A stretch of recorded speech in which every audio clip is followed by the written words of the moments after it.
السلام علیکم ورحمۃ اللہ وبرکاتہ۔ اعوذ باللہ السمیع العلیم من الشیطان الرجیم من ہمزہ ونفخہ ونفثہ بسم اللہ الرحمن الرحیم۔ الذین کفروا لهم عذاب شدید والذین آمنوا وعملوا الصالحات لهم مغفرۃ واجر کبیر۔ افمن زین له سوء عمله فرآہ حسنا فإن الله يضل من يشاء ويهدي من يشاء فلا تذهب نفسك عليهم حسرات إن الله عليم بما يصنعون۔ محترم سامعین کرام، سورہ فاطر سورہ نمبر 35 اور اسی سورت سے آیت نمبر 7 اور 8 دو آپ کے سامنے آیتیں سورہ فاطر سے تلاوت کی گئی۔ سامعین کرام، ان آیتوں پر گفتگو کرنے سے پہلے ہم آپ کو یہ بتلا دیں کہ یہ جو قرآن کریم ہے یہ واحد کتاب ہے جس کو پڑھنے اور اس پر غور و فکر اور تدبر کرنے اور اس پر عمل کرنے کے بعد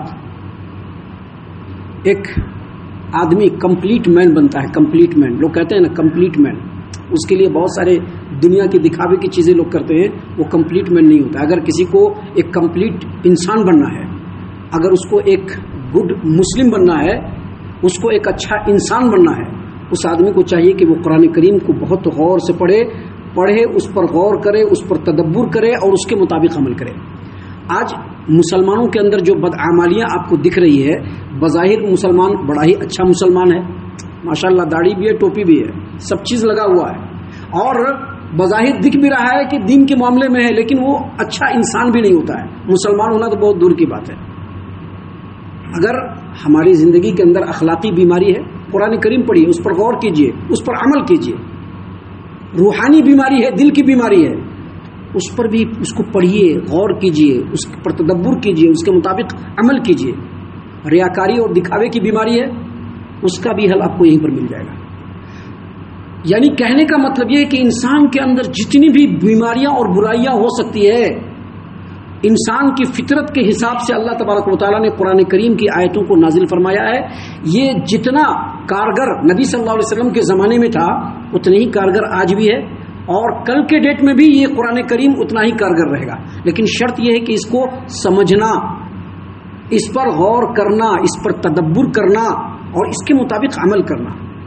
رسمی طور پر قرآن کریم سن کر کے اس کان سے سن کر کے اس کان سے باہر نکال دینا، یا یہ سمجھنا کہ ہم نے قرآن سن لیا، بہت بڑا کام کر لیا، اس سے کچھ بھی فائدہ نہیں ہونے والا ہے، کچھ بھی فائدہ نہیں ہونے والا ہے۔ ایک بہترین انسان بننے کے لیے قرآن کریم کے علاوہ دوسری کوئی کتاب اس روئے زمین پر نہیں ہے جو انسان کو انسان کی راہ دکھا سکے۔ صحابہ کرام سب سے بہترین انسان اس روئے زمین کے ہے کہ نہیں؟ اس روئے زمین کے نبیوں کے بعد سب سے بہترین انسان۔ کیونکہ انہوں نے قرآن کریم کو پڑھا، اور قرآن کریم کو پڑھتے ہوئے رہنمائی محمد عربی صلی اللہ علیہ وسلم سے لیا، اس لیے وہ کمپلیٹ، یعنی ہیومن بینگ جو کہتے ہیں نا، وہ کمپلیٹ صحابہ کرام۔ آپ ان کے پورے زندگی کو دیکھیں گے، ہر ان کے زندگی کے ہر فیکلٹی میں آپ کو وہ چیز ملے گا جو ایک اچھے انسان کے اندر ہونا چاہیے۔ تو اس کے لیے ضروری کیا ہے؟ قرآن کریم پڑھنا۔ سلف صالحین کے ہاں یہ عمل اور طرز عمل مشہور رہا ہے کہ انہوں نے اپنے آپ کو قرآن کریم کے اندر تلاش کیا۔ ہم لوگ کیا سوچتے ہیں، ذرا یہ صاحب وہ صاحب ذرا میری تعریف کر دیں گے، ذرا میری ہائی وائی کریں گے تو ہم بہت اچھے انسان ہوں گے۔ نو، سب سے اچھا انسان وہ ہے جس کو قرآن کریم اچھا کہے گا، یاد رکھیے گا۔ تو یہ جو قرآن کریم میں نے اتنی باتیں اس لیے کہی ہیں کہ آج جو دو آیتیں آپ کے سامنے پڑھی گئی ہے، اس میں سے ایک آیت کے اندر وہ چیزیں بتلائی گئی ہیں جو عام طور پر مسلم سماج و معاشرے میں پائی جاتی ہیں۔ غیروں کے اندر تو پائی جاتی ہیں، مشرکین مکہ کے اندر بھی پائی جاتی تھی، لیکن مسلمانوں کے اندر بھی پائی جاتی ہے۔ دیکھیے اللہ تبارک و تعالیٰ نے کیا فرمایا۔ پہلی جو آیت کریمہ ہے، آیت نمبر 7، اس میں اللہ نے کہا الذین کفروا لهم عذاب شدید، جو لوگ کافر ہوئے انہیں سخت عذاب ہوگا۔ والذین آمنوا وعملوا الصالحات لهم مغفرۃ واجر کبیر، اور جو لوگ ایمان لائے اور نیک عمل کیے ان کے لیے بخشش ہے اور بہت بڑا اجر ہے۔ یہ جو آیت کریمہ ہے، آیت نمبر 7، یہ پچھلی آیتوں سے ریلیٹڈ ہے۔ پچھلی آیتوں میں آپ کو یاد ہوگا، کل میں نے بتلایا تھا کہ اللہ تبارک و تعالیٰ نے انسانوں کو مخاطب کیا اور کہا کہ دیکھو دنیا تم کو دھوکے میں نہ ڈالے، اور پھر دیکھو شیطان تم کو دھوکے میں نہ ڈالے. اس کی پوری تفصیل اور تفسیر میں نے کل بیان کی تھی. اس کے بعد دوسری آیت کریمہ میں اللہ نے کیا فرمایا؟ شیطان تمہارا دشمن ہے، لہذا اس کو دشمنی سمجھنا. شیطان اپنے گروپ کے لوگوں کو پکارتا ہے. کیوں پکارتا ہے؟ تاکہ وہ سنگل جہنم میں نہ جائے، بلکہ اپنے ساتھ جو جنات اس کے پیروکار ہیں اس کو بھی جہنم میں لے جائے، اور جو انسان اس کے پیروکار ہیں اس کو بھی جہنم میں لے جائے. اس کے فوراً بعد اللہ نے جو کہا الذین کفروا لهم عذاب شدید، جو لوگ کافر ہوئے انہیں سخت عذاب ہوگا. یہاں پر سمجھ لیجئے کہ اس آیت کریمہ کے اس ٹکڑے کا مطلب یہ ہے کہ جو بھی اس دنیا میں کافر ہے، فاسق و فاجر ہے، وہ اصل میں شیطان کے پیروکار ہے. وہ قرآن کے پیروکار نہیں ہے، وہ اللہ کے پیروکار نہیں ہے، وہ شیطان کے پیروکار ہے. جو بھی کافر ہے، جو بھی فاسق ہے، جو بھی فاجر ہے، ایون جو اللہ تبارک و تعالیٰ کے حکموں سے روگردانی کرنے والا ہے، ایون وہ مسلمان جن کے اوپر 5 نمازیں فرض کی گئی ہیں، اس کے باوجود ان نمازوں سے وہ برگشتہ ہیں، ایسے تمام کے تمام لوگ اصل میں شیطان کے پیروکار ہیں. اور ایسے ہی لوگوں کے لیے یہاں پر بتلایا گیا ہے. یہ جو بات بتلائی گئی ہے، ایک ایک بات آن ریکارڈ ہے، آپ کہیں پر بھی جا کر کے پتہ کر لیجئے. میری ایک بھی بات کا ڈینائی دنیا کا کوئی عالم نہیں کر سکتا ہے. وہ اصل میں شیطان کے پیروکار ہیں. اسی ضمن میں یہ بات بتلایا گیا ہے کہ جو لوگ کافر ہوئے انہیں سخت عذاب ہوگا. الذین آمنوا وعملوا الصالحات، دیکھیے اس کے فوراً بعد کیا کہا؟ جو ایمان لائے اور نیک عمل کیے. خالی یہ نہیں کہا کہ جو ایمان لائے، خالی یہ نہیں کہا کہ جو ایمان لائے. لوگ کہتے ہیں نا لا الہ الا اللہ پڑھ لیا بس خلاص. نیور.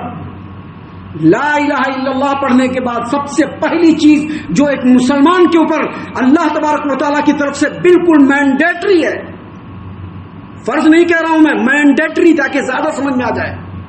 جو چیز مینڈیٹری ہوتا ہے اس میں کسی بھی طرح کا کوئی آپ ہیر پھیر نہیں کر سکتے، مینڈیٹری ہے. وہ ہے 5 وقت کی نماز. اور جو آدمی اسی مینڈیٹری میں فیلیور ہو گیا، اس سے بڑا فیلیور اس روئے زمین پر کوئی نہیں ہو سکتا ہے.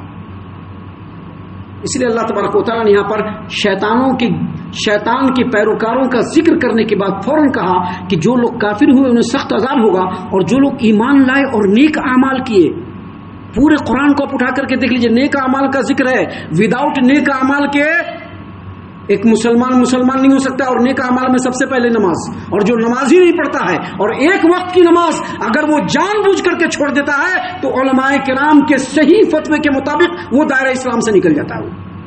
اس کے لیے اس کو پھر توبہ کرنا پڑے گا، پھر سے اس کو جو ہے عزم مصمم کرنا پڑے گا کہ ہم نماز نہیں چھوڑیں گے. لیکن جس آدمی کی یہی حرکت ہو کہ وہ بار بار نماز چھوڑتا ہے، وہ بہت بڑا منافق ہے. وہ بہت بڑا منافق ہے، چاہے ہم ان کو دنیا میں کتنا ہی بڑا درجہ کیوں نہ دے دیں، وہ بہت بڑا منافق ہے وہ.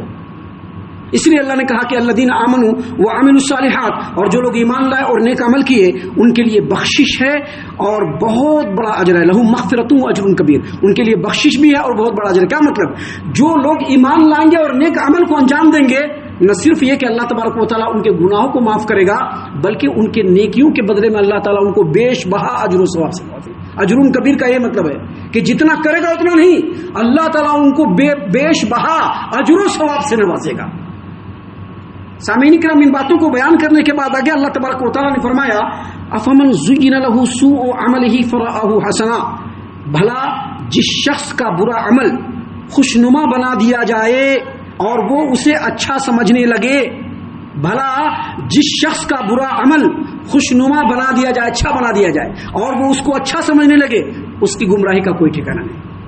یہ جو اس کی گمراہی کا کوئی ٹھکانہ جو نہیں ہے، یہ جو ہم نے بتلایا، یہ بریکٹ میں ہم نے بتلایا ہے، یہاں پر نہیں ہے، ہم نے بریکٹ میں بتایا. اس کی تفصیل ابھی ہم تھوڑی دیر کے بعد کریں گے.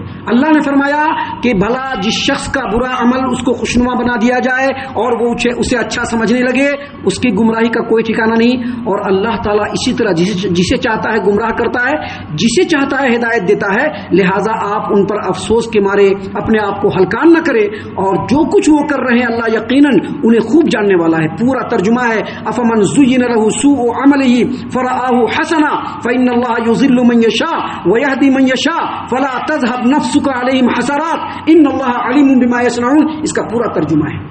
دیکھیے اس آیت کریمہ میں ایک جملہ جو ہے اللہ تبارک و تعالیٰ کی طرف سے محذوف ہے، وہ پڑھنے والے، سننے والے اس پر غور و فکر اور تدبر کرنے والے کے اوپر چھوڑ دیا گیا کہ آپ کیسے سمجھیں گے اس کو. اللہ نے فرمایا افمن زین لہ سوء عملہ فرآہ حسنا، بھلا جس شخص کو اس کا برا عمل خوشنما بنا دیا جائے اور وہ اپنے برے عمل کو اچھا سمجھنے لگے، خوشنما بنا بھی دیا جائے اور اس کو وہ اچھا سمجھنے لگے، تو اس کا ایک محذوف کیا ہوتا ہے کہ اس آدمی کے گمراہی کا کوئی ٹھکانہ نہیں. ابھی کر رہے ہیں برائی لیکن سمجھتے کہ ہم نے بہت اچھا کام کیا ہے کہ نہیں، ہے کہ نہیں، داڑھی صفا چٹ کر دیا، کہا کیا اسمارٹ لگ رہا ہے. یہ میں ایگزامپل کے طور پر بول رہا ہوں. اس طرح کی بے شمار خرابیاں ہمارے اندر پائی جاتی ہے کہ ہمارے حرکات تو ہوتے ہی انتہائی گرے ہوئے، لیکن ہم سمجھتے کہ کیا بات ہے، کتنا زبردست عمل ہے. مکہ والے کیا کرتے تھے؟ مکہ والے کرتے کیا تھے؟ مکہ والے یہ کرتے تھے کہ مسلمانوں پر ظلم ڈھاتے تھے نا، مسلمانوں پر ظلم ڈھاتے تھے، نبی صلی اللہ علیہ وسلم کو ستاتے تھے، مسلمانوں پر بے شمار ظلم ڈھاتے تھے اور سمجھتے تھے کہ بہت اچھا عمل کر رہے ہیں، سمجھتے تھے کہ بہت اچھا عمل کر رہے ہیں. اللہ تبارک و تعالیٰ نے یہاں پر فرمایا ہے کہ جس آدمی کے ذہن میں اتنا بگاڑ پیدا ہو جائے، جو آدمی شیطان کی گرفتاری میں اتنی مضبوطی سے گرفتار ہو جائے کہ اس کو اپنے برے اعمال بھی اچھے نظر آنے لگے، تو اس آدمی کے گمراہی کا کوئی ٹھکانہ نہیں. یا اس کا دوسرا مطلب یہ ہوگا کہ جس آدمی کے ساتھ یہ معاملہ ہو جائے وہ آدمی اس آدمی کی طرح سے نہیں ہو سکتا ہے جو اچھے عمل کو، جو واقعی اچھا ہے اسی کو اچھا سمجھتا ہے اور برے عمل کو برا سمجھتا ہے. یاد رکھیے گا، ہمیشہ یاد رکھیے گا، ہمارے سامنے اگر برائی ہو اور اس برائی کو ہم برا نہ کہہ سکے تو سمجھ لیجیے کہ ہمارا ضمیر اور ہمارا شریر دونوں مردہ ہو چکا ہے. جو برا ہے وہ برا ہے، چاہے کرنے والا کوئی بھی ہو. نبی صلی اللہ علیہ وسلم کے زمانے میں اس طرح کے بہت سارے واقعات ہیں. ایک عورت نے چوری کر لیا، اس کا نام بھی فاطمہ ہی تھا. ایک عورت نے چوری کر لیا، اس کا نام بھی فاطمہ ہی تھا. بڑے گھرانے کی تھی، بڑا ہے، بڑا آدمی ہے، کیسے اس کو بول دیں گے؟ ابھی چھوٹے آدمی کو تو کوئی کچھ بھی بول دے گا، بیچارہ ہے، ہمارا کیا بگڑ لے گا؟ اس کو جو چاہے جس طرح سے چاہے ذلیل کر دے. ہمارا تنخواہ دار ملازم ہے وہ، ہم اس کو جو چاہے کہہ دیں گے. فاطمہ نام کی لڑکی، مخزومیہ عورت تھی، وہ بڑی مالدار تھی، وہ اس نے چوری کر لیا. جب چوری کر لیا تو نبی صلی اللہ علیہ وسلم کی خدمت میں مقدمہ آ گیا. لوگوں نے اسامہ بن زید رضی اللہ عنہ کو کہا کہ آپ بڑے قریبی ہیں محمد صلی اللہ علیہ وسلم کے، جائیے ذرا سا سفارش کر دیجیے، بڑے گھرانے کی عورت ہے، کہیں کوئی پرابلم نہ کریٹ ہو جائے. نبی صلی اللہ علیہ وسلم کی خدمت میں آئے. مدینے کے اندر یہ معاملہ ہو رہا ہے، جبکہ چاروں طرف دشمن لگے ہوئے ہیں. مدینے کے اندر یہ معاملہ ہو رہا ہے. نبی صلی اللہ علیہ وسلم کی خدمت میں آئے اسامہ بن زید رضی اللہ عنہ، کہا کہ جناب بڑے گھرانے کی عورت ہے، کیا تو پنشمنٹ ہلکا پھلکا دے کر کے چھوڑ دیجیے. نبی صلی اللہ علیہ وسلم نے کہا کہ اگر محمد کی بیٹی فاطمہ بھی چوری کرے گی تو میں اس کا ہاتھ کاٹ لوں گا. اور تم سے پہلے لوگ جو یہودی اور عیسائی تھے وہ اسی لیے ہلاک ہوئے کہ ان میں اگر بڑا لوگ کچھ کرتا تھا رفع دفع، اور چھوٹا لوگ جو کرتا تھا اس کی گرفتاری. ابھی کیا اس کو بہت اچھا عمل سمجھتے، آج بھی ہوتا ہے اس طرح کا، آج بھی ہوتا ہے. سو کالڈ اپنے آپ کو مسلمان اور چودھری صاحبان لوگ بھی اسی طرح کی حرکتیں کرتے ہیں. اللہ تبارک و تعالیٰ نے اسی چیز کو، میں نے صرف یہ 2 ایگزامپل دیا ہے بس. اللہ نے فرمایا کہ جس آدمی کے ذہن کا اتنا بگاڑ ہو چکا ہو اور وہ شیطان کی گرفت میں اس قدر مضبوطی سے گرفتار ہو چکا ہو کہ وہ اپنے برے عمل کو بھی اچھا سمجھنے لگے، تو اس آدمی کے گمراہی کا کوئی ٹھکانہ نہیں ہو سکتا ہے. اس لیے اللہ نے فوراً اگلے اسٹیپ میں کہا فَإِنَّ اللَّهَ يُضِلُّ مَن يَشَاءُ وَيَهْدِي مَن يَشَاءُ. اللہ تعالیٰ اسی طرح جسے چاہتا ہے گمراہ کرتا ہے اور جسے چاہتا ہے ہدایت دیتا ہے. مطلب جس آدمی کی مینٹلٹی ایسی ہوگی کہ اگر اس نے برے عمل کو بھی وہ اچھا ہی عمل سمجھے گا تو اللہ تعالیٰ اس کو ہدایت نہیں دے سکتا ہے. اگر چاہتے ہیں کہ اللہ ہدایت دے، قرآن کریم پر غور کیجیے، کیونکہ یہاں پر ہر بیماری کا علاج ہے، ہر بیماری کا علاج ہے. اخلاقی برائیاں جتنی بھی ہو سکتی ہیں، اعتقادی برائیاں جتنی بھی ہو سکتی ہیں، دلوں کی بیماریاں جتنی بھی ہو سکتی ہیں، ان تمام کا علاج اللہ تبارک و تعالیٰ نے یہاں پر قرآن کریم میں بیان کر دیا ہے بڑی باریکی کے ساتھ. ایسے لوگ جو برے کو برا نہ سمجھیں گے اللہ اس کو ہدایت نہیں دے گا. اللہ صرف انہی لوگوں کو ہدایت دیتا ہے جو صاف دل والے ہوتے ہیں، جو صحیح کو صحیح اور غلط کو غلط سمجھنے والے ہوتے ہیں. مشرکین مکہ مسلمانوں پر ظلم کرتے تھے، اسلام کو مٹانے کے در پہ تھے، قرآن کریم کے تمام آیتوں کو ختم کر دینا چاہتے تھے. اللہ نے کہا کہ ایسے لوگوں کو اللہ ہدایت نہیں دے گا. یہ وہاں پر مشرکین مکہ کی بات تھی. اگر آج ہمارے اندر بھی وہی خوبیاں پائی جاتی ہیں تو اللہ ہم لوگوں کو بھی ہدایت دینے والا بھی ہے. ہدایت اگر چاہتے ہیں تو سب سے پہلے قرآن کریم کو اپنے سینوں سے لگائیے، اپنے آنکھوں سے اور اپنی زبانوں سے پڑھیے، اس کو سنیے، اس پر غور کیجئے اور پھر اپنے پوری زندگی کا جائزہ لے لیجئے. اللہ تعالیٰ ہر چیز کو خیر میں بدل دے گا. اس لیے اللہ نے کہا کہ ان اللہ علیم. اللہ نے کہا کہ دیکھیے جو لوگ ایسے ہیں آپ ان پر افسوس کر کے اپنے آپ کو بالکل ہلکان نہ کریں. ان اللہ علیم بما یصنعون. وہ جو کچھ کر رہے ہیں اللہ یقیناً اس کو خوب جاننے والا ہے. ہم اللہ سے دعا کرتے ہیں کہ اللہ تعالیٰ ہم تمام کو ان تمام باتوں کے اوپر خوب غور و فکر اور تدبر کرنے کے ساتھ ساتھ ان باتوں پر عمل کرنے کی بھی توفیق عنایت فرمائے. آمین. اللہ تعالیٰ ہم تمام کو صحیح معنوں میں پکا سچا مومن مسلمان بنائے. اللہ اور اس کے رسول صلی اللہ علیہ وسلم کی اطاعت و فرما برداری کرنے والا بنائے. صحابہ کرام رضی اللہ عنہم کے طریقے پر چلنے والا بنائے.